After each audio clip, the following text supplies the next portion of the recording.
Hey everyone, welcome back to the channel. If you're dealing with the frustrating HP printer error code 0x61000020, you're in the right place. This error, which is common in 2025 models and beyond, often signals issues like a paper jam, a faulty ink cartridge, or problems with the printer's hardware. Don't worry. I'll walk you through simple steps to fix it quickly and get your printer up and running again. First things first, start by turning off your printer. Unplug it from the power source and wait for about 60 seconds. This gives the device a chance to reset and can resolve minor glitches. Once that's done, plug it back in and turn it on.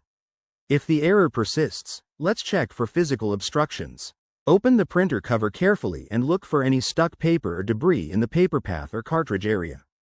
Gently remove anything you find, making sure not to force anything that might cause damage.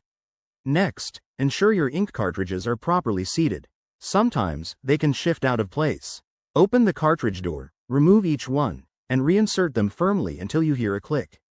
While you're at it, check the ink levels in your printer's software on your computer. Low ink can trigger this error, so replace cartridges if needed. If that doesn't work, it's time to update your drivers.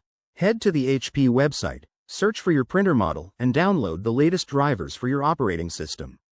Install them and restart your computer. This often fixes software-related issues. As a bonus tip, always keep your printer's firmware updated through the HP Smart app. It can prevent future errors. If you've tried all this and the error still shows up, it might be a hardware problem.